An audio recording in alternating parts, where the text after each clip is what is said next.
दधाति पूर्वम् यो वै वेदांश्च प्रहिणोति तस्मै तं देवमात्मबुद्धिप्रकाशम् मुमुक्षुर्वै शरणमहं प्रपद्ये।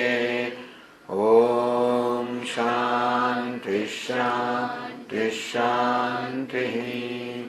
ॐ नमो ब्रह्मादिभ्यो ब्रह्मविद्या सम्प्रदायकर्तृभ्यो वंशर्षिभ्यो महद्भ्यो नमो गुरुभ्यः। सर्वोपप्लवरहितः प्रज्ञानघनः प्रत्यगर्थो ब्रह्मैवाहमस्मि ब्रह्मैवाहमस्मि। ॐ नारायणं पद्मभवं वसिष्ठं शक्तिं च तत्पुत्रपराशरं च व्यासं शुकं गौडपदं महान्तं गोविन्दयोगीन्द्रमथास्य शिष्यं श्रीशङ्कराचार्यमथास्य पद्मपादं च हस्तामलकं च शिष्यं तन्तोटकं वार्तिककारमन्यान् अस्मद्गुरून् सन्ततमानतोऽस्मि। श्रुतिस्मृतिपुराणानाम् आलयं करुणालयं नमामि भगवत्पादं शङ्करं लोकशङ्करं।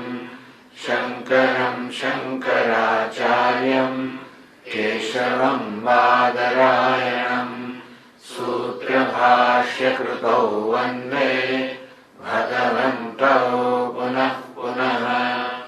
ईश्वरो गुरुरात्मेति मूर्तिभेदविभागिने व्याप्तदेहाय दक्षिणामूर्तये नमः। ॐ पार्थाय प्रतिबोधितां भगवता नारायणेन स्वयं व्यासेन ग्रथितां पुराणमुनिना मध्ये महाभारतम् अद्वैतामृतवर्षिणीं भगवतीम् अष्टादशाध्यायिनीम् अम्ब त्वामनुसन्दधामि भगवद्गीते भवद्वेषिणी। यं ब्रह्मा वरुणेन्द्ररुद्रमरुतः स्तुन्वन्ति देव्यैस्तवैः वेदैः साङ्गपदक्रमोपनिषदैः गायन्ति यं सामगाः। ध्यानावस्थिततद्गतेन मनसा पश्यन्ति यं योगिनः यस्यान्तं न विदुःसुरासुरगणाः देवाय तस्मै नमः। प्रपन्न पारिजाताय स्तोत्रवेत्रैकपाणये ज्ञानमुद्राय कृष्णाय गीतामृतदुहे नमः। કૃષ્ણાય નમઃ। ભગવાન શ્રી કૃષ્ણને નમસ્કાર કરીએ છીએ। ગીતામૃત દુહે નમઃ, જેમણે ગીતાના ઉપદેશ રૂપી અમૃતનું દોહન કર્યું। શમે દોહન કર્યું? સર્વોપનિષદો ગાવઃ, બધા ઉપનિષદોને જો ગાયો સાથે સરખાવવામાં આવે તો દોગ્ધા ગોપાલ નંદન, આ ગોપાલ નંદન શ્રી કૃષ્ણ અત્યંત કુશળ દોગ્ધા છે, ધોનાર છે। એમણે ઉપનિષદ રૂપી ગાયોમાંથી સુંદર રીતે દોહન કર્યું। આ ગીતા રૂપી અમૃતનું દોહન કર્યું। એ સ્વયં ભગવાન કેવા છે? પ્રપન્ન પારિજાતાય, ભગવાન પારિજાત સમાન છે। પારિજાત કહેવાય છે કે પારિજાત કલ્પ વૃક્ષ મનુષ્યની બધી જ ઈચ્છાઓ પૂર્ણ કરતી હોય છે, મનમાં એક સંકલ્પ જન્મે અને તરત પૂર્ણ થઈ જાય. ભગવાન પારિજાત સમાન છે, બધી ઈચ્છાઓ પૂર્ણ કરનારા છે. તો કહ્યું સ્વામીજી અમારી ઈચ્છા તો કઈ પૂર્ણ થતી નથી, મને કેટલી ઈચ્છાઓ કરી છે, કેટલી પૂર્ણ થતી નથી. આપ કહો ભગવાન પૂર્ણ કરનારા છે, તો ક્યાં પૂર્ણ કરે છે? પ્રપન્ન પારિજાતાય. પ્રપન્ન અર્થાત જે ભગવાનને શરણાગત થયા હોય એની સર્વ ઈચ્છાઓ પૂર્ણ કરે. એટલે અર્જુન ભગવાનને શરણાગત થયો. શિષ્યસ્તેહમ સાધિમામ ત્વામ પ્રપન્નમ. ભગવાન હું આપનો શિષ્ય છું, સાધિમામ મને ઉપદેશ કરો, પ્રપન્નમ હું આપને શરણાગત થયેલો છું. અર્જુને ઈચ્છા વ્યક્ત કરી. શું ઈચ્છા વ્યક્ત કરી? યશ શ્રેયસ્યાત નિશ્ચિતમ બ્રૂહિ તન્મે.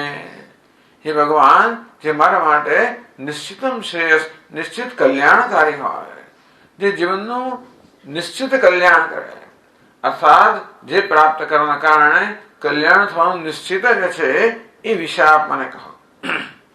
હમણાં સ્વામીજી કહ્યું તે પ્રમાણે આ શોક એ તો મનુષ્યની મૂળભૂત સમસ્યા છે. કહ્યું તે પ્રમાણે અર્જુન જોઈ શક્યો પોતાના હૃદયમાં રહેલા અત્યંત ગાઢ શોકથી અર્જુન પરિચિત થયો. અને જોયું કે શોકમાંથી, દુઃખમાંથી મુક્ત થવાનો કોઈ ઉપાય નથી. અર્જુન અત્યારે પીડાઈ રહ્યો છે, શોક અને મોહથી પીડાઈ રહ્યો છે. શંકરાચાર્ય મહારાજ કહે છે કે જાણે કે શોક અને મોહના સમુદ્રમાં ડૂબકા ખાઈ રહ્યો છે. એને પોતે પણ જોયું કે પોતાની પાસે કોઈ એવો ઉપાય છે નહીં. ભગવાનનું શરણ લીધું. પ્રપન્ન પારિજાતાય. પોતાને શરણાગત થનારની ઈચ્છાઓ જે પૂર્ણ કરે છે. જો કે તોય કદાચ બધી ઈચ્છા પૂર્ણ ના પણ કરે, કે ભગવાન માત્ર ઈચ્છા પૂર્ણ કરનારું કોઈ યંત્ર નથી. ભગવાન તો ખરેખર આપણા હિતેચ્છુ છે. ભગવાન પોતે જ કહે છે ગીતામાં, સુહૃદમ સર્વભૂતાનામ, હું પ્રાણી માત્રનો હિતેચ્છુ છું. અને તેથી કદાચ આપણામાં એવી પણ ઈચ્છાઓ જન્મે જે ઈચ્છા પૂર્ણ કરવાથી આપણું હિત ના પણ થાય. આપણે તો અત્યંત અલ્પ જ્ઞાન ધરાવનારા છીએ. તેથી આપણી મતિમાં આપણે સમજાય કે આ વસ્તુ મારી માટે ઈચ્છનીય છે, જે ખરેખર ઈચ્છનીય ન પણ હોય, તો એ નિર્ણય ભગવાન કરતા હોય છે કે પોતાને શરણાગત થયેલા માટે શું ઈચ્છનીય છે, શું ઈચ્છનીય નથી. અંતેથી એવા ભક્તોને જે એમને માટે કલ્યાણ કરનારી વસ્તુ છે એવી ઈચ્છા પૂર્ણ કરે. જ્ઞાન મુદ્રાય કૃષ્ણાય. ભગવદ્ ગીતામાં અર્જુનની જે ઈચ્છા હતી ભગવાને કઈ રીતે પૂર્ણ કરી? જ્ઞાન મુદ્રાય. ભગવાન આ જ્ઞાન મુદ્રા ધારણ કરે છે. તોત્ર વેત્રે કે પાણે, એક હાથમાં, ડાબા હાથમાં લગાવને ચાબુક પકડેલા છે, અને ઘોડાઓ છે એમને બરોબર નિયંત્રણમાં રાખેલા છે. અને અર્જુન સમક્ષ જોવે છે, આ પ્રકારે જોવે છે. અને આવી રીતે અર્જુનને જ્ઞાન મુદ્રાય કૃષ્ણાય, આ જ્ઞાન મુદ્રાથી ભગવાન ઉપદેશ કરી રહ્યા છે. જે શોકથી અર્જુન પીડાઈ રહ્યો છે, મનુષ્ય માત્ર પીડાઈ રહ્યો છે, એનો ઉપાય એક જ્ઞાન મુદ્રામાં છે. 100 દુઃખો કી એક દવા, 100 ની 1000 બધા જ દુઃખની એક જ દવા છે, જે આ જ્ઞાન મુદ્રા દ્વારા પ્રગટ થાય છે. આ જ્ઞાન મુદ્રા શું દર્શાવે છે? તો કે આ તર્જની, જે હંમેશા બધા ઉપર કોઈ ને કોઈ પ્રકારનો આરોપ કરવા માટે, આક્ષેપ કરવા માટેનો ઉપયોગ થતો હોય છે. આ તર્જની જે છે, જે બધી જગ્યાએ ભેદભાવ જન્માવનાર છે, એ અહંકારનું પ્રતીક છે. આ બીજી 3 આંગળીઓ છે, સત્વ રજસ તમસ 3 ગુણ દર્શાવનારી આ 3 આંગળીઓ છે, એ સંસારનું પ્રતીક છે. અને સામાન્ય રીતે અહંકારને સંસાર સાથે બહુ સુમેળ હોય છે. સંસારમાં એ રત હોય છે. પણ ચૈતન્ય કહ્યું પ્રમાણે કઈક વળી વિવેક બુદ્ધિ જાગે. જેમ અર્જુનમાં વિવેક બુદ્ધિ જાગ્રત છે. અર્જુન કેવો? અર્જુન તો ધર્મનિષ્ઠ મનુષ્ય છે, છતાં સંસારી ખરો તો ખરા. આપણે ધર્મનિષ્ઠ હોઈએ, પુણ્ય કર્મ કરતા હોઈએ, સત્કર્મ કરતા હોઈએ, છતાં પણ જો આપણામાં કામનાઓ હોય, અર્થાત જે કર્મ કરીએ છીએ એ આપણી વ્યક્તિગત કામના પૂરી કરવા કરતા હોય, આપણા અહંકારને પોષવા માટે કરતા હોઈએ, આપણા વ્યક્તિગત પ્રયોજનથી કરતા હોઈએ, તો એને સંસાર કહેવામાં આવે. આ સંસારને ક્યારેક સાગર સાથે સરખાવવામાં આવે, એનો કોઈ પાર જ નથી.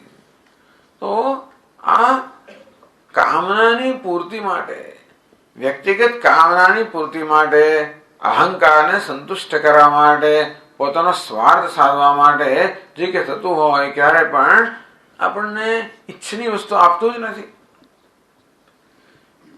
સ્વાર્થથી પ્રેરાઈને જે કર્મ થતું હોય એ કર્મ કદાચ તાત્કાલિક આપણો સ્વાર્થ પૂરો કરે અને આપણે સંતોષ આપે એમ જણાય, પરંતુ તરત જ એ સ્વાર્થનો અગ્નિ જે છે એ તો વધારે પ્રજ્વલિત થાય છે અને વધારે માગણી કરનારો થાય છે.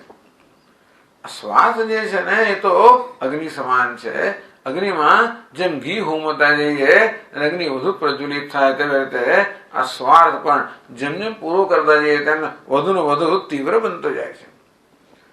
જન્મો જન્મ સુધી એનો અંત નથી આવતો. એટલે અર્જુન જરૂર ધર્મનિષ્ઠ છે, એ બહુ મહાન વસ્તુ છે. અને છતાં પણ હજી એનો એ વિવેક જાગ્યો નથી કે પોતાનું કલ્યાણ કઈ રીતે કરવું. આમ દરેક મનુષ્ય પોતાનું કલ્યાણ કરવા ઈચ્છતો જ હોય છે, પણ એવી સામાન્ય આપણી સમજ હોય છે કે જે ઈચ્છાઓ આપણા મનમાં જન્મતી હોય, ઈચ્છા પૂરી કરવાથી આપણે સુખી થઈ જઈશું. તો કે નહીં, એ વસ્તુ બરોબર નથી. ઈચ્છા પૂરી કરવાથી ક્યારે પણ ઈચ્છાનો અંત આવતો નથી. ઈચ્છા વધુ વધુ તીવ્ર બનતી હોય છે. આમ અર્જુન એક સંસારનું પ્રતીક છે, જે હજી એ ધર્મનિષ્ઠ છે, અને છતાં પણ જેનામાં વિવેક જાગૃત થયો નથી કે કઈ વસ્તુ મારા જીવનનું કલ્યાણ કરી શકે. અને તેથી અર્જુન મહાન અત્યંત પુરુષાર્થ કરનારો છે, મહાપરાક્રમી છે, મહાન તપસ્વી છે, અને એને પોતાની મહાન શક્તિનો ઉપયોગ કરીને ખૂબ સિદ્ધિઓ પ્રાપ્ત કરી લીધી. બહુ સિદ્ધ પુરુષ છે. વિચાર કરો કે જીવનમાં આટલી સિદ્ધિઓ પ્રાપ્ત કરવા છતાં પણ એ દુઃખથી શોકથી મુક્ત થયો નથી. ઉપનિષદમાં એક આવા બીજા પ્રસંગનું વર્ણન કરવામાં આવે છે, જ્યાં નારદ મુનિ, દેવર્ષિ નારદ સનત કુમાર પાસે જાય છે અને નિવેદન કરે છે કે ભગવાન, સોહમ ભગવત શોચામી, ભગવાન હું આવો છું છતાં પણ. નારદ મુનિ જયારે સનત કુમાર પાસે જાય અને સનત કુમારને વિનંતી કરે છે, અધિ ભગવો બ્રહ્મેતી, હે ભગવાન મને બ્રહ્મનો ઉપદેશ કરો. તો સનત કુમાર એમને કહે, પહેલા કે ભાઈ તમે જે જાણતા હો એ પહેલા મને કહો, અને તો પછી તમે જે નથી જાણતા એ હું તમને કહું. તો નારદ મુનિએ તો એક લાંબી યાદી આપી. એવી કોઈ વિદ્યા નથી જે નારદ મુનિ ન જાણતા હોય, બધાની ત્યાં બધાનો સમાવેશ થઈ ગયો. અરે ભાઈ, ગારુડી વિદ્યા પણ આવી જાય, જ્યોતિષ વિદ્યા તો આવી જાય, બધી જ વિદ્યાઓ આવી ગઈ. અને છેવટે કહે છે કે આટલો બધો સંપન્ન હું, આટલો સમૃદ્ધ હું, ટૂંકમાં આટલી સિદ્ધિઓ એને પ્રાપ્ત કરેલી છે, આટલી નામના પ્રાપ્ત કરે છે, યશ કીર્તિ પ્રાપ્ત કરે છે. તેથી સામાન્ય મનુષ્ય જે કઈ ઈચ્છે એ બધું જ પ્રાપ્ત કર્યું છે, છતાં પણ સોહમ ભગવત શોચામી, ભગવાન એવો હું શોક કરી રહ્યો છું. તન્મામ ભગવાન શોકસ્ય પારમ તારયતુ, હે ભગવાન, ભગવાન મને આ શોકથી પાર કરે. આ શોક કહો, મોહ કહો, કામ, ક્રોધ, લોભ, ભય, ચિંતા, આ બધી વસ્તુ અંદર આવી ગઈ. પછી સ્ટ્રેસ કહો, ટેન્શન કહો, આ બધી શોકની અભિવ્યક્તિ છે, અને દરેક મનુષ્ય પીડાઈ રહ્યો છે એનાથી. તો જ્ઞાન મુદ્રાએ કૃષ્ણએ આ બધા શોકમાંથી, મોહમાંથી, દુઃખમાંથી મુક્ત થવાનો એક સીધો સાદો ઉપાય ભગવાને બતાવ્યો આ જ્ઞાન મુદ્રા દ્વારા. અર્જુન જે આ તર્જનીનું પ્રતીક છે, અર્જુન તો મહાપુરુષ છે, છતાં પણ આપણે માટે અર્જુન આ પ્રકારનો વેશ ધારણ કરે છે એવું કહેવાય. અર્જુન ઘણા પ્રશ્નો ભગવદ્ ગીતામાં કરે છે જે અર્જુનના પોતાના હોવાની સંભાવના ઓછી છે. એ તો આપણને ધ્યાનમાં રાખીને પ્રશ્નો કરતા જણાય છે. ભગવાનને અર્જુન પૂછે એક સમય કે ભગવાન ચંચલમ હિમના કૃષ્ણ પ્રમાથી બલવદ્દૃઢમ, ભગવાન મારું મન અત્યંત ચંચળ છે, હઠીલું છે અને એના પર કાબુ મેળવવો અશક્ય મને જણાય છે. હું અર્જુન કહે છે. અર્જુન તો ચિત્તની એકાગ્રતા જાણીતો છે ને. આપણે જાણીએ છીએ કે ગુરુજી દ્રોણાચાર્ય જયારે એમની શિક્ષા પૂરી થઈ, રાજકુમારો જયારે એમણે એમની પરીક્ષા લીધી ત્યારે એક અર્જુન જ પાસ થયો. ઊંચા વૃક્ષ પર એક ડાળના છેડે એ પક્ષીને બેસાડવામાં આવ્યું અને માટીનું પક્ષી હતું, સાચું પક્ષી નહોતું. એની જમણી આંખને વિધવાની હતી. એક અર્જુનને જ છેલ્લે પૂછવામાં આવ્યું કે અર્જુન તને શું દેખાય છે? વૃક્ષ દેખાય તો કે નહીં મને ડાળી, ડાળી દેખાય તો કે નહીં પક્ષી, પક્ષી દેખાય તો કે નહીં બે આંખો, બે આંખ દેખાય નહીં જમણી આંખ. આમ અર્જુન આવી રીતે લક્ષ્યભેદ કરી શક્યો. એટલે અર્જુન કે એવો હોય એવું માનતા નથી આપણે. છતાં પણ ચાલો આપણને જરા અર્જુન સાથે બહુ સારો સુમેળ છે, કારણ કે એ જે પ્રકારની લાગણી વ્યક્ત કરતી હોય બધી લાગણી આપણામાં હોય છે. તો અર્જુન આ શોક અને મોહ પ્રકટ કરી રહ્યો છે. ભગવાનનો એક સરળ ઉપાય બતાવે છે કે હે અર્જુન, તો અત્યારે જે આ તર્જની છે અહંકાર છે. વાસ્તવમાં તું તારી જાતને એક અલ્પ તુચ્છ માને છે. જેમ કહ્યું ને સ્વામીની જેમણા કે અર્જુન કહે છે ભગવાનને નહીં પ્રપશ્યામી મમાપનોદ્યાત, ભગવાન આ સમગ્ર પૃથ્વીનું નિષ્કંટક રાજ્ય પ્રાપ્ત થાય, અરે દેવતાનું રાજ્ય પ્રાપ્ત થાય તો પણ મારા હૃદયને બાળનારો જે શોક હશે એ દૂર થયું જાણતો નથી, જોતો નથી. ભગવાન બતાવે છે કે આ બધા શોકનું કારણ એક છે, તે છે અજ્ઞાન. આ વેદાંત શાસ્ત્રનું નિદાન છે. દરેક તત્વચિંતકો પોતાની રીતે આપણા જીવનમાં જે સમસ્યાઓ છે એનું નિદાન કરીને એનો ઉકેલ આપતા હોય છે. તમે આયુર્વેદના વૈદ્ય પાસે જાઓ તો એમની પાસે પણ જીવનમાં બધા દુઃખ દૂર કરવા નિદાન છે. તમે યોગી પાસે જાઓ, યાંત્રિક પાસે જાઓ, તાંત્રિક પાસે જાઓ, જેની પાસે જાઓ દરેક પાસે બધા પાસે એનો ઉકેલ છે. તો વેદાંત શું ઉકેલ બતાવે છે? વેદાંત શું કહે છે? જીવનનો મૂળભૂત પ્રશ્ન કયો છે? આ શોક કે મોહનું શું કારણ છે?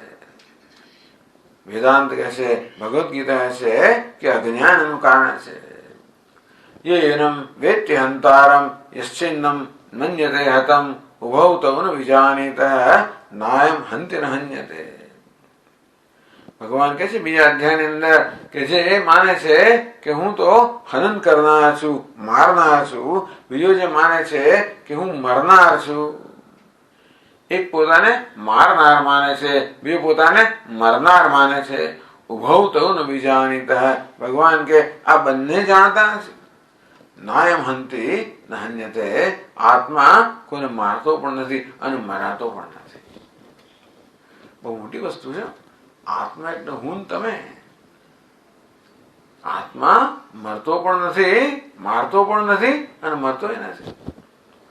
તો સ્વામીજી આ દુનિયામાં તો ચારે બાજુ જોઈએ છે, કેટલાય મારી રહ્યા છે અને કેટલા મરી રહ્યા છે. હમણાં જ આપણે વાંચ્યું ને છાપા 2 દિવસ પહેલા અમેરિકામાં કર્ણાટક રાજ્યની અંદર કેવું થઈ ગયું, એક જણાને કેવું બધાને શૂટિંગ કર્યું.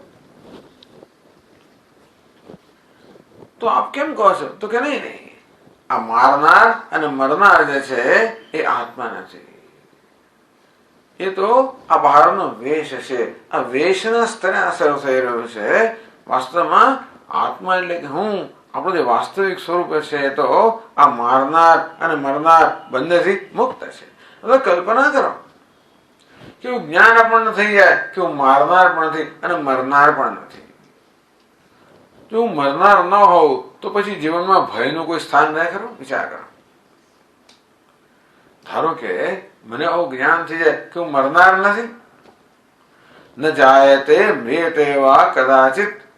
આત્માનો ક્યારે પણ જન્મ પણ નથી, મૃત્યુ પણ નથી, એવું જ્ઞાન થઈ જાય ધારો કે,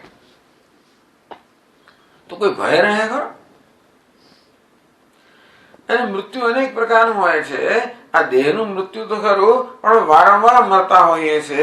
જયારે જન્મ દુઃખ પામતા હોય ત્યારે એક પ્રકારનું મૃત્યુ જ છે. આપણે નાની નાની વસ્તુઓ કેટલી બધી વિક્ષિપ્ત કરતી હોય છે, કેટલી દુઃખી કરતી હોય છે. આ માન અપમાન, આ બધું જે દ્વંદ્વ છે, સુખ દુઃખ કહો, ઢાળ તડકો કહો, માન અપમાન કહો, સફળતા નિષ્ફળતા કહો, સ્તુતિ નિંદા કહો, આ જીવનમાં તો સતત આ બધું બની જ રહ્યું છે. કોઈ પણ એવું નથી જે આનાથી મુક્ત રહી શકે. આપણે સતત આનો સામનો કરવાનો જ હોય છે. અને દરેક સંજોગોમાં આપણે આ બધા પ્રભાવિત થઈ જઈએ છીએ. કોઈ આપણી સ્તુતિ કરે અને આપણે એકદમ ફૂલાઈ જઈએ, અને નિંદા કરે એકદમ પાછા આપણે પછડાઈએ. કોઈ માન આપે એટલે એકદમ આનંદમાં આવી જઈએ, અપમાન કરે એટલે શોકમાં ગરકાવ થઈ જઈએ. સતત આ રીતે આ દુનિયાની બદલાતી પરિસ્થિતિઓ સતત આપણે પ્રભાવિત કરતી હોય છે. આ બધાનું નામ જ શોક. પેલું સુખ જે જન્મે એવા શોકનું એક રૂપ છે, એ સમજવા જેવી વસ્તુ છે. માત્ર આપણને દુઃખ થતું હોય એ શોકનું રૂપ છે એટલું જ નહીં, પરંતુ જે સુખ થાય, કયું સુખ? જે બહારના કારણે થાય. કોઈ મારી સ્તુતિ કરે અને એ સુખ થાય, મને માન આપે અને સુખ મળે, મને સફળતા મળે અને સુખ મળે. આ બધા દુઃખના જ કારણો છે. કારણ કે જે મનુષ્ય સફળતાથી સુખી થાય એ નિષ્ફળતાથી દુઃખી થવાનો જ છે. અને એવું તો બને જ નહીં કે સદા સફળતા મળ્યા જ કરે, એવું કોઈને ના બને. કૃષ્ણ ભગવાન નથી મળતું તો આપણને ક્યાં બનવાનું? એ રણ છોડ, એમણે રણ છોડીને ભાગી જવું પડ્યું. તો ભાઈ આપણો તો શું હિસાબ? સ્તુતિ થાય, નિંદા થવાની જ છે. આપણી સામે સ્તુતિ કરતો હોય અને પાછળ શું કહે છે આપણે ખબર પણ ના પડે. ઘણી વખત થતું હોય છે. એટલે સ્તુતિ નિંદા એ જીવનનો ક્રમ છે. આપણે એની સાથે ઝઘડીએ, એને બદલવાનો પ્રયત્ન કરીએ છીએ. નિંદાને સ્તુતિમાં પહેરવાનો પ્રયત્ન કરીએ, અપમાનને માનમાં, નિષ્ફળતાને સફળતામાં, ઠંડીને ગરમીમાં, ગરમીને ઠંડીમાં સતત આપણે સંઘર્ષ કરતા હોઈએ, આપણે સતત યુદ્ધ કરતા હોઈએ છીએ. બધાને આખા સંજોગો મચડ્યા કરતા હોઈએ, આપણે અનુકૂળ બનાવવાનો પ્રયત્ન કરતા હોઈએ. સતત કેવી રીતે આસપાસના જીવનને આપણે અનુકૂળ કેમ બનાવવું, એ આપણે એક પ્રવૃત્તિ છે. અનુકૂળ બને તો એ શું, ક્યાં સુધી અનુકૂળ રહે? વળી પાછું, કારણ કે એ તો એવું અવળચંડુ છે. આ દુનિયા જીવન કેવું છે? અવળચંડુ છે. ક્યારે પણ વિશ્વાસ કરી શકાય જ નહીં. અને તેથી એક ક્ષણ આપણને અનુકૂળ બને, બીજી ક્ષણે પાછું એનો બીજો ચહેરો જોવા મળે. અને ત્યારે કારણ કે સિક્કાની બે બાજુ હોય ને, એક જ બાજુ જોઈએ, બીજી બાજુ જોવા મળે એટલે વળી પાછા આપણે હતાશ થઈ જઈએ. ભગવાન કે આ કઈ જીવવાની રીત નથી. ભગવાન ઉપદેશ કરે છે તો જ્ઞાન મુદ્રાએ કૃષ્ણાએ. ભગવાન કે આ તર્જની જે છે, જે અહંકારનું પ્રતીક છે, એ વાસ્તવમાં અંગૂઠો જે છે તે ઈશ્વરનું પ્રતીક છે. આમ અંગૂઠો કેવો છે? બધી આંગળીથી દૂર છે, છતાં બધી આંગળીઓના અંગૂઠા વગર ચાલે નહીં. કામ કરવા માટે અંગૂઠો જોઈએ છે. એટલા માટે એકલવ્ય પાસે દ્રોણાચાર્ય શું માંગ્યું? અંગૂઠો માંગ્યો. ચાલો આપણે પણ, કારણ કે એના વગર થાય જ નહીં કશું. આમ જે બધાથી મુક્ત છે, જે બધાથી દૂર છે, જે બધાથી અપ્રભાવિત છે, જે બધાથી અસ્પૃષ્ટ છે, જે બધાથી અતીત છે, નિર્લેપ છે, પણ જેના વગર કશાને કોઈ ચાલે નહીં, એવું ભગવાન છે. અંગૂઠો છે એ ભગવાનનું, ઈશ્વરનું પ્રતીક છે. આ તર્જની છે એ અહંકારનું પ્રતીક છે. અને ભગવાન બહુ સરળ ઉપદેશ કરે છે. આ અહંકાર અને ઈશ્વરમાં કોઈ તફાવત નથી. અર્જુન નર છે, ભગવાન નારાયણ છે. આ નારાયણ નરને કહી રહ્યા છે કે હે નર, વાસ્તવમાં તારામાં અને મારામાં કોઈ તફાવત નથી. એક જ વાક્ય છે, આટલો જ ઉપદેશ વેદાંત આપે છે. ભલે વર્ષોના વર્ષો સુધી આપણે પ્રવચનો કરીએ સાંભળીએ બધું, પણ એમાં આ એક જ વસ્તુ, આટલું જ છે. ગુરુજી કહે તું બ્રહ્મ છે અને શિષ્ય પછી એનો પ્રતિવાદ હું બ્રહ્મ છું. તત્વમસી તું બ્રહ્મ છે ઉપદેશ વાક્ય. અહમ બ્રહ્માસ્મિ હું બ્રહ્મ છું એ શિષ્યનું પોતાનું વાક્ય છે, અનુભવ વાક્ય. આ જ્ઞાન ન હોવાને કારણે બધો શોક છે અને જ્યાં સુધી આ જ્ઞાન નહીં ત્યાં સુધી શોકથી મુક્ત થવાની કોઈ સંભાવના નથી.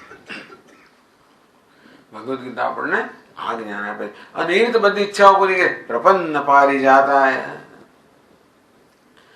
આ બધી લૌકિક ઈચ્છાઓ પૂરી કરવામાં કઈ આપણું શ્રેય નથી. ભગવાન જો કે એ ઈચ્છાઓ પૂરી કરતા હોય છે, ટૂંકમાં એવી ઈચ્છાઓ પૂરી કરવા માટે પણ ભગવાન પર પ્રાર્થના કરે એ કઈ ગુનો નથી. સકામ કરો નાશ કરવું છે એવું નથી કહેતા, એ કઈ ગુનો નથી. પણ ક્યારેક વિવેક જાગૃત થવો જોઈએ કે આ બધી કામનાઓ પૂરી થાય તો પણ શું? કિન્નો રાજ્ય ને ગોવિંદ કિમ ભોગે કિમ જીવિતે રવા. હે ભગવાન, આ રાજ્ય મળે તો પણ શું, ભોગના બધા સાધનો મળે તો પણ શું, અરે દીર્ઘ આયુષ્ય મળે તો પણ શું? આમ ક્યારેક આપણા વિવેક જાગૃત થાય કે જગતની બધી જ પ્રકારની સિદ્ધિઓ, બધી જ પ્રાપ્તિઓ જે છે એ બધી ભેગી થાય તો પણ મારી મૂળભૂત ઈચ્છા પૂરી કરવા શક્તિમાન નથી. એમ અર્જુન કહે છે ને કે ભગવાન, આ સમગ્ર પૃથ્વીનું નિષ્કંટક રાજ્ય પ્રાપ્ત થાય અને ત્યાં સુધી કે સ્વર્ગનું રાજ્ય પ્રાપ્ત થાય, હું આ દેવતાનો અધિપતિ બનું તો પણ આ શોકથી મુક્ત થઈ શકું એમ નથી. એનો અર્થ એ થયો કે જગતની કોઈ પણ સિદ્ધિ એવી નથી જે આપણને આપણા મૂળભૂત ઈચ્છામાંથી મુક્ત કરી શકે, જે આપણને સંતોષ, આપણે એક સ્થાયી સંતોષ આપી શકે.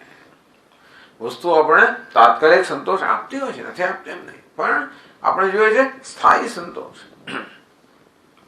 તત્વમસી આ એક ઉપદેશ છે. તું બ્રહ્મ છે, તું પૂર્ણ છે.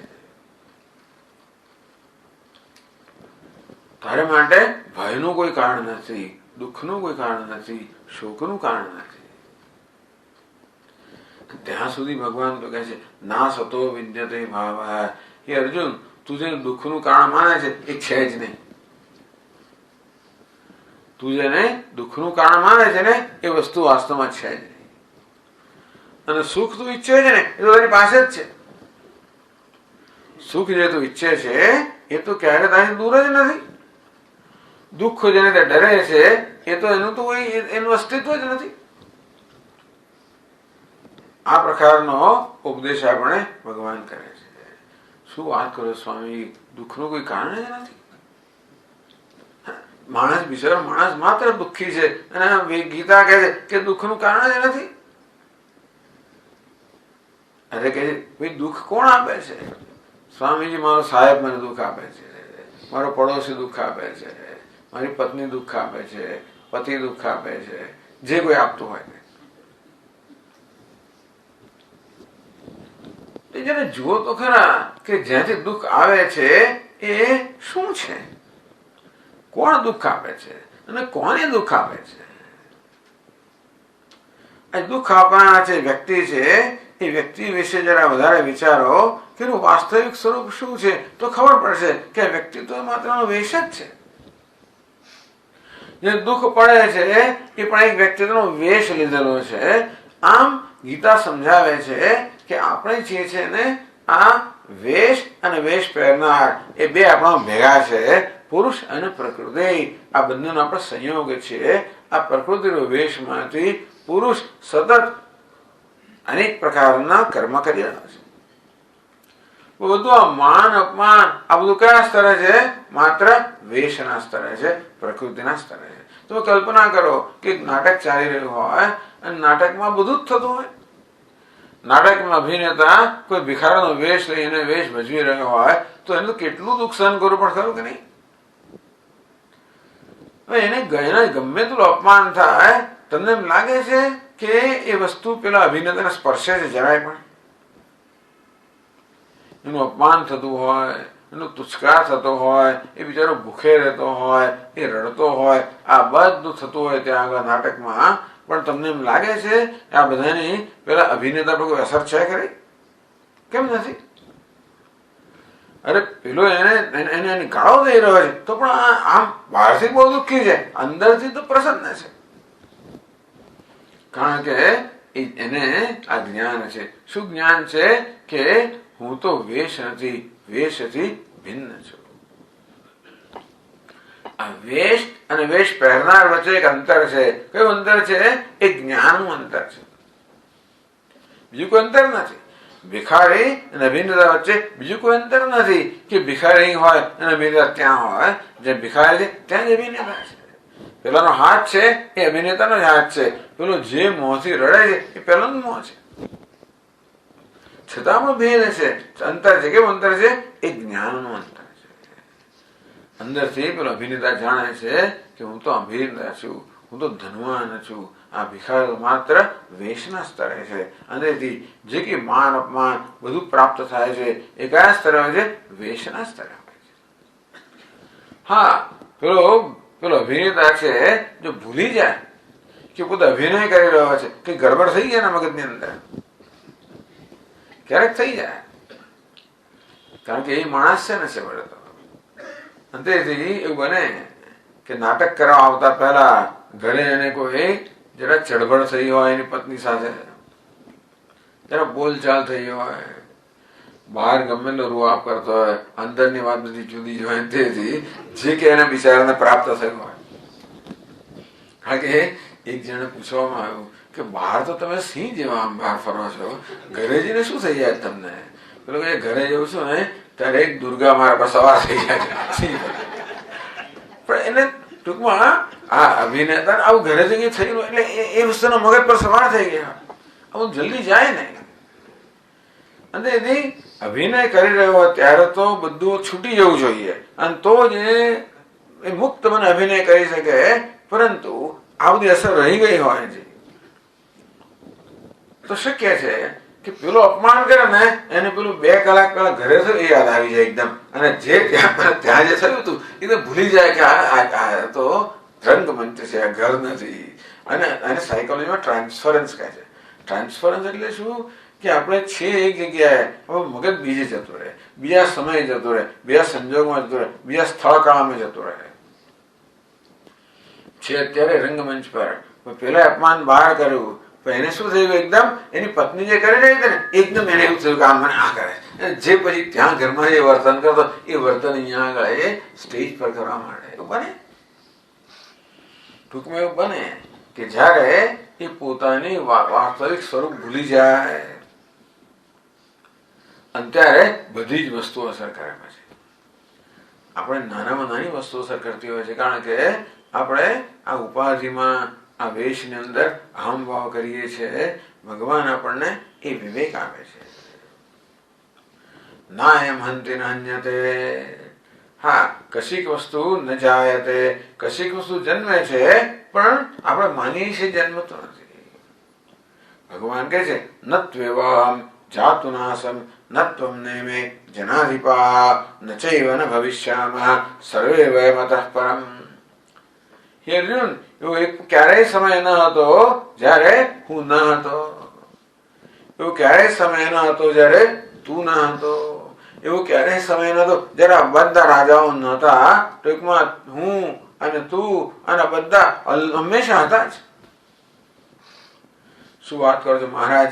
દર વર્ષે તો આપણે જન્માષ્ટમી ઉજવીએ છીએ અને ત્યારે તો આપનો જન્મ થયો, અને તો આપ કેમ કહો છો કે મારો જન્મ થયો જ નથી? જન્મ કશાકનો થાય છે. શાનો થાય છે? આ દેહનો જન્મ થાય છે, બરોબર છે, પણ દેહના જન્મને કારણે કે આત્માનો જન્મ નથી. નચૈવ ન ભવિષ્યામાં સર્વે વયમતઃ પરમ. અને તે જ રીતે ભવિષ્યમાં પણ નહીં હોય એવું બનવાનું નથી. આમ અનિત્ય આત્માએ અનિત્ય માળખું પહેરેલું છે. આત્મા નિત્ય, હું કોણ છું? નિત્ય છું. એને આ અનિત્ય વેશ ધારણ કર્યો છે. જે અપૂર્ણ આત્મા છે એને અપૂર્ણ તુચ્છ વેશ ધારણ કર્યો છે. આનંદ સ્વરૂપ આત્માએ અલ્પ વેશ ધારણ કર્યો છે. અંતેથી આ વેશ અને વેશ પહેરનાર બે વચ્ચેનો વિવેક ન હોવાને કારણે આ બધી મુશ્કેલીઓ છે. એટલે ભગવાન કહે છે તું કોણ છે? તું તો વેશ પહેરનાર છે, વેશ નથી. તું નર નથી, તું નારાયણ છે. આવો સરળ ઉપદેશમાં કેટલા બધા અધ્યાય, 18 અધ્યાય, 700 શ્લોકો આ એક વસ્તુ કહેવા માટે. પણ સાચી વાત છે કે આપણે વારંવાર સાંભળવાની જરૂર પડે છે. એક વાર કહેવાથી જયારે પથ્થર પેલું પાણી હોય ને એવું થતું હોય છે. ટૂંકમાં કશી અસર આપણા પર થતી નથી. ભગવદ્ગીતાના 15મા અધ્યાયમાં ભગવાન જ કહે છે, આ બધી સંસારની વાતો કરે, સંસારની વાતથી શરૂ થાય છે 15મો અધ્યાય. આપણે જોઈશું કાલથી કે 15મા અધ્યાયનો પ્રારંભ આ રીતે થાય છે, મનુષ્યના સંસારના વર્ણનથી. એનો 15મા અધ્યાયનો આ જ ઉપદેશ છે. 15મા અધ્યાયને પણ આ જ ઉપદેશ અપાઈ રહ્યો છે, તત્વમસી તે તું છે. પ્રપન્ન પારિજાતાય સ્તોત્ર વેત્રિક પાણય જ્ઞાન મુદ્રાય કૃષ્ણાય ગીતામૃત દુહે નમઃ. આવા જ્ઞાન મુદ્રા જેને ધારણ કરે છે એવા ગીતાનું દોહન કરનાર ભગવાન શ્રી કૃષ્ણને નમસ્કાર કરીએ છીએ. આમ બધા જ સ્ટ્રેસ, બધા જ ટેન્શન, બધાનો ઉકેલ એક વેદાંત પાસે છે. જીવનની બધી સમસ્યાનો ઉકેલ વેદાંત પાસે છે. એક જ સમસ્યા છે, અનેક સમસ્યાઓ નથી. તમને શું ખબર સ્વામીજી, તમે આશ્રમ બેઠા બેઠા બધી તમને ભિક્ષાઓ મળતી હોય ને બધું તમને શું ખબર પડે કે જીવનમાં શું સમસ્યા છે? એ કે વાત સાચી છે. આમ જોવા જઈએ તો ક્ષણે ક્ષણે સમસ્યાઓ છે, ના નથી. બધી ખૂબ ચેલેન્જીસ તો બહુ છે. બધી ચેલેન્જ પડકારો તો જીવનમાં ખૂબ છે, ક્ષણે ક્ષણે આવતા હોય. પરંતુ એ પડકારે આપણામાં દુઃખ જન્માવવું જોઈએ કે નહીં એ જુદી વસ્તુ છે. જે મનુષ્યને આ પ્રકારનું જ્ઞાન છે એને કોઈ વસ્તુ અસર કરતી નથી. દુઃખેશુ અનુદ્વિગ્ન મનાઃ સુખેશુ વિગત સ્પૃહ વીતરાગ ભય ક્રોધ સ્થિત ધીર મુનિરુચ્યતે. વીતરાગ ભય ક્રોધ જે રાગથી, ભયથી, ક્રોધથી મુક્ત છે. રાગ ક્યારે જન્મે? આપણામાં કોઈ અધૂરપ હોય ત્યારે આપણામાં કામના જન્મે, ઈચ્છા જન્મે, રાગ જન્મે, આસક્તિ જન્મે. ક્યારે જન્મે? આપણામાં અધૂરપ હોય ત્યારે, ઉણપ હોય ત્યારે. પછી જાણે છે હું તો પૂર્ણ છું, એને કોઈ આસક્તિ ના હોય, રાગ ના હોય, કામનાઓ ના હોય. પ્રજાહાતી યદા કામા, એ બધી કામનાઓ દૂર થઈ ગઈ છે. એવું નથી કે કામના દૂર કરે, કામના જ એની પાસે આવતી નથી. ભય ક્યારે હોય? કશું કંઈક આસક્તિ હોય ત્યારે ભય હોય. વીત રાગ ભય ક્રોધ. આ જ્ઞાની પુરુષને ભય પણ નથી. ભય ક્યારે હોય? કશાકમાં આસક્તિ હોય ત્યારે ભય હોય. આ દેહમાં આસક્તિ હોય તો મૃત્યુનો ભય હોવાનો. રૂપમાં આસક્તિ હોય તો વૃદ્ધાવસ્થાનો ભય રહેવાનો. રોજ અરીસામાં ચહેરો જોઈએ અને રોજ આપણા વાળા જોઈએ અને કેટલા વાળા ધોળા થયા છે અને કેટલી કરચલીઓ આવી રહી છે, આ બધો ભય રહેવાનો જ.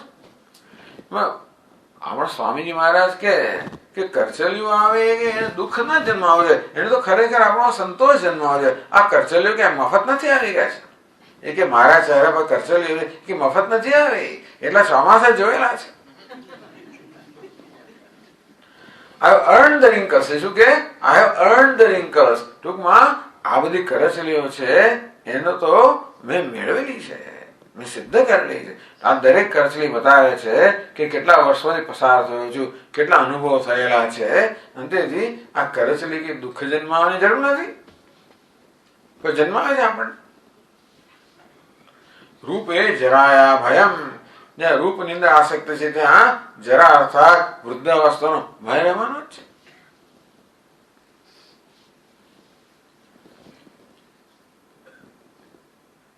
પછી ધન સંપત્તિ ભય રહેવાનો પાછો. પેલું ટેક્સ લઈ જશે ને, પેલું આ લઈ જશે ને, પેલું ફલાણું લઈ જશે ને, રેડ પાડશે ને, પેલું કરશે ને, અનેક પ્રકારનો. ટૂંકમાં આ જ્ઞાની પુરુષને કશામાં આસક્તિ નથી. કારણ કે આસક્તિ ક્યારે હોય? ઓલી અંદર અધૂરપ હોય ત્યારે. જેને અધૂરપ નહીં, આસક્તિ નથી. આસક્તિ ના હોય તો જીવન કેવું હોય? કશું એનું હોય જ નહીં. એને કોઈના માટે કઈ કશું થાય જ નહીં. એને કોઈ માટે કઈ જાતનો ભાવ એવું નથી. આસક્તિ ના હોય એટલે કશું ના હોય નહીં. આસક્તિ જયારે ના હોય ત્યારે શું ખબર છે? પ્રેમ હોય. આસક્તિ એટલે શું? એકને પ્રેમ કરવું તો બીજાને દ્વેષ કરવો. એક જગ્યાએ આસક્તિ હોય તો બીજે દ્વેષ હોવાનો છે. ત્રિકોણ હોય ને, આપણે હિન્દી ફિલ્મની અંદર ત્રિકોણ હોય ને, એટલે આસક્તિ હોય એટલે હંમેશા ભય અને ભેદભાવ હોવાનો, ભય પણ હોવાનો. આસક્તિ ના હોય તો પ્રેમ હોય. વીતરાગ ભય ક્રોધ હૈ. આ મનુષ્ય ક્રોધથી પણ મુક્ત છે. આ બધું દુઃખ છે ને. શોક કે ટેન્શન કોને કહેવાય? રાગ ભય ક્રોધ છે. એ બધું સ્ટ્રેસ છે. આ સ્ટ્રેસ ને અભિવ્યક્તિ રાગ ભય ક્રોધમાં જ છે.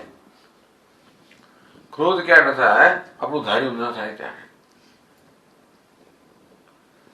આપણો આગ્રહ પૂરા ન થાય, ધાર્યું ના થાય ત્યારે. બરોબર, ધારીએ જ નહીં તો ક્રોધ જન્મે જ નહીં. આ કશું ધારતો જ નથી. ધારવું એટલે શું? આમ થવું જોઈએ, આમ ના થવું જોઈએ. હવે આગ્રહ ને મારું ધાર્યું થાય, મારા આગ્રહ પૂરા થાય, આ તો કશું ધારતો જ નથી. જે છે એ ચાલવા દે છે. એ કશામાં દખલગીરી કરતો જ નથી. તેથી એ કશાને મચડતો નથી, કશાને બદલવાનો પ્રયત્ન કરતો નથી, એ કોઈનું નિયંત્રણ કરતો નથી, કોઈનું કંટ્રોલ કરતો નથી.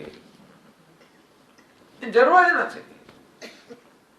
અંતેથી ક્રોધ ક્યારે જન્મે? આપણો આગ્રહ હોય ત્યારે. આપણું આગ્રહ જયારે ના હોય ત્યારે ક્રોધને અવકાશ રહેતો નથી. તેનો ભાવ શું છે કે આ બધું જતું રહે. જેમ જેમ આપણે આપણી જાત વિશે વધારે બરાબર જાણતા થઈએ, આપણા સ્વરૂપ વિશે જેમ જેમ જાણતા થઈએ, તેમ તેમ આ બધી વસ્તુઓ ખરી પડવા માંડે. એટલે જીવનના બધા જ પ્રશ્નો ઉકલી ગયા. પછી તો જે બનવું એ ભલે બને.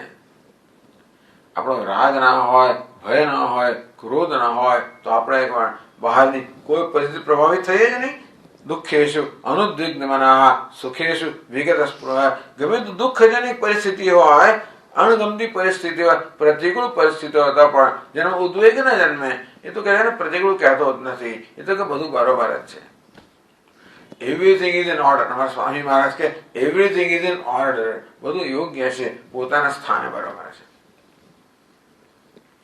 कोई आनंदमयी माँ ने पूछे कि ये लोग तो सब अलग अलग तो अभिप्राय है उनका, ये इस आ माने છે પેલો પેલું માને ને બધી આટલી બધી માન્યતાઓ છે, આમાં કોણ સારું?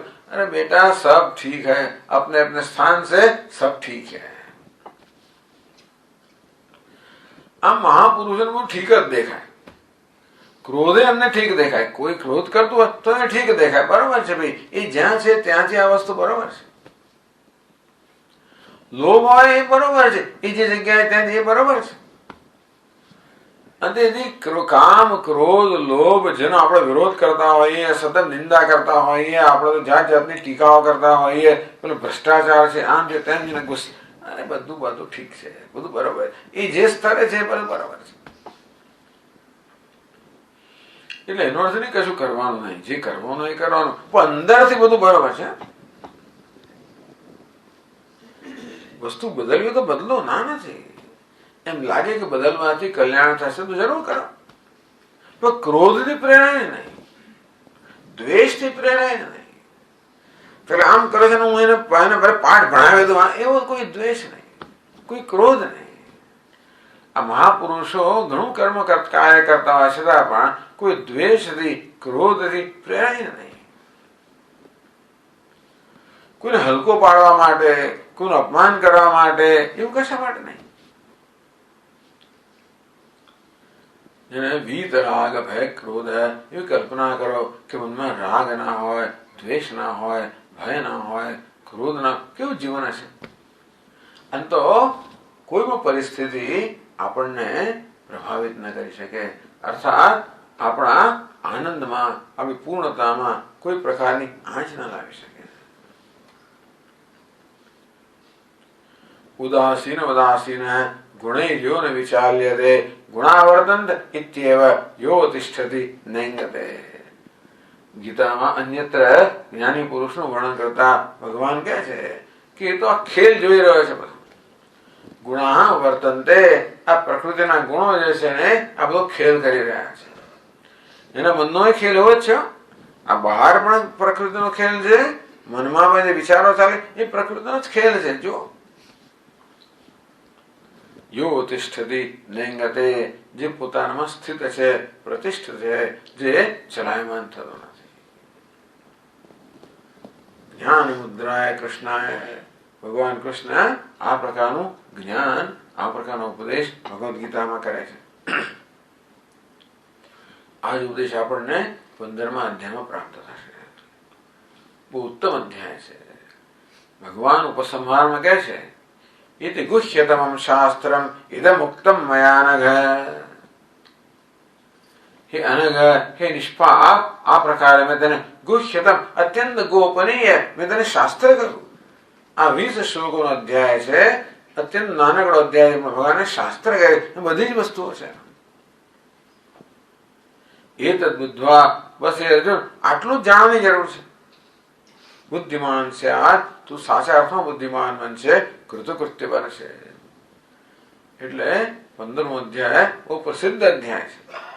એનો પાઠ કરવાનું અત્યંત પ્રચલિત છે અને સાથે સાથે અત્યંત લાભદાયક છે. તો એ અધ્યાયની ચર્ચા આપણે આવતીકાલથી પ્રારંભ કરશું. ઓમ પૂર્ણમદ પૂર્ણમિદમ પૂર્ણાત પૂર્ણમુદચ્યતે પૂર્ણસ્ય પૂર્ણમાદાય પૂર્ણમેવાવશિષ્યતે. ઓમ શાંતિ શાંતિ શાંતિ. શંકરં શંકરાચાર્યં કેશવં બાદરાયણં સૂત્રભાષ્યકૃતૌ વંદે ભગવन्तौ પુનઃ પુનઃ. ઈશ્વરો ગુરુરાત્મેતિ મૂર્તિભેદવિભાગિને વ્યોમવદ્વ્યાપ્તદેહાય દક્ષિણામૂર્તયે નમઃ. ઓમ શાંતિ શાંતિ શાંતિ. હરિ ઓમ. શ્રી ગુરુભ્યો નમઃ. હરિ ઓમ.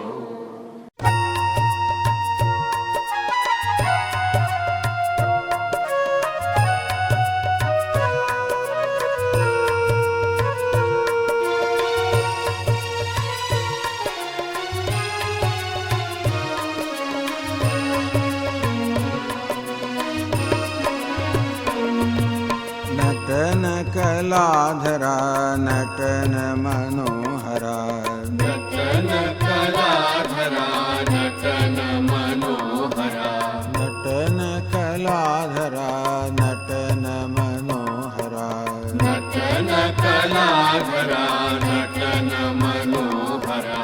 मुनिजन वंदित गंगाधरा, मुनिजन वंदित गंगाधरा, मुनिजन वंदित गंगाधरा, मुनिजन वंदित गंगाधरा. गंगाधरा हर गंगाधरा, गंगाधरा हर गंगाधरा, गंगाधरा हर गंगाधरा, गंगाधरा हर गंगाधरा. शिव गौरी मनोहर गंगाधरा, शिव गौरी मनोहर गंगाधरा, हर गौरी मनोहर गंगाधरा, हर गौरी मनोहर गंगाधरा. नटन कलाधरा नटन मनोहरा, नटन कलाधरा नटन मनोहरा, मुनिजन वंदित गंगाधरा, जन वंदित गंगाधरा. गंगाधर गंगाधर हर हर गंगाधरा, गंगाधर गंगाधर हर हर गंगाधरा, गंगाधर गंगाधर हर हर गंगाधरा, गंगाधर